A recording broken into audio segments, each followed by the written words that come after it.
PBS Television the World nze Balikowa Edirisa Obama ow'ensonga akutuusako pulogulaamu yaffe eggwanga ku ggwanga The Political Giant. Wano we twogerera ku biki ebigenda mu maaso wano mu ggwanga ssaako ne wabweru w'eggwanga. Olwaleero pulogulaamu yaffe bagiyita Tuula n'okumanya. Obadde okimanyi nti wano abakyala n'abaami wano mu Uganda yaffe eno mwana wattu mulimu abakyala nga bafuna omusaala nga gusobola okuzimba kalina.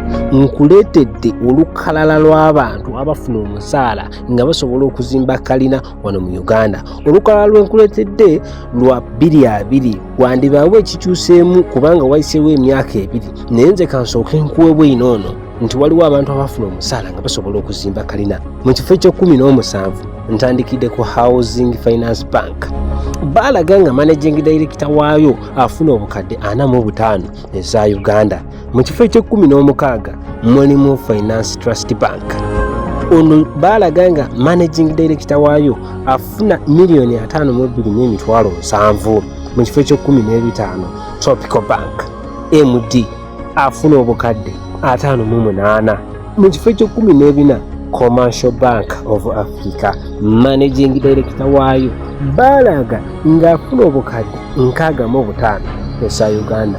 Mu kifo ekyo13 mulimu Equity Bank managing director waayo afuna obukadde 73 eza Uganda buli mwezi. Mu kifo ekyo12 mulimu City Bank Uganda managing director wa City Bank Uganda afuna obukadde 73 eza Uganda.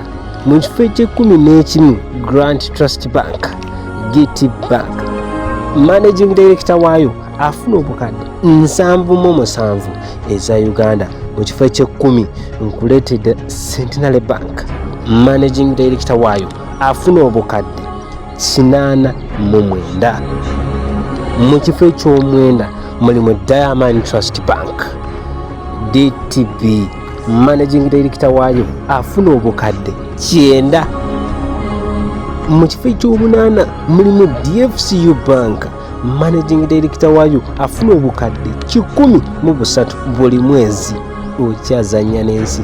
Mu kifo ekyo7 mulimu Bank of Africa BOB managing director waayo afuna obukadde 15 buli mwezi.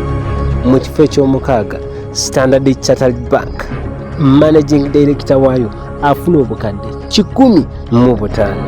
Mu kifo ekyo5 Exim Bank eno newola ne gavumenti managing director waayo afuna obukadde 18. Mu kifo ekyo4 UBA Bank Uganda eno managing director waayo afuna obukadde 19.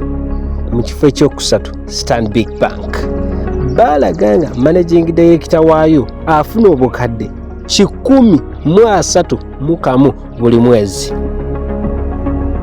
Mu namba 2 mulimu Ecobank baalaga nga managing director waayo afuna obukadde 13 buli mwezi.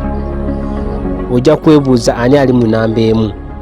Ali mu namba esooka ye managing directors okuva mu Barclays Bank essaawa zino gye bayita Absa Bank Uganda managing director waayo afuna obukadde 18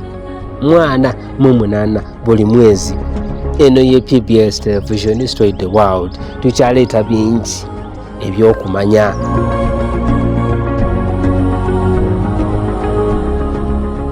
PBS TV, straight to the world.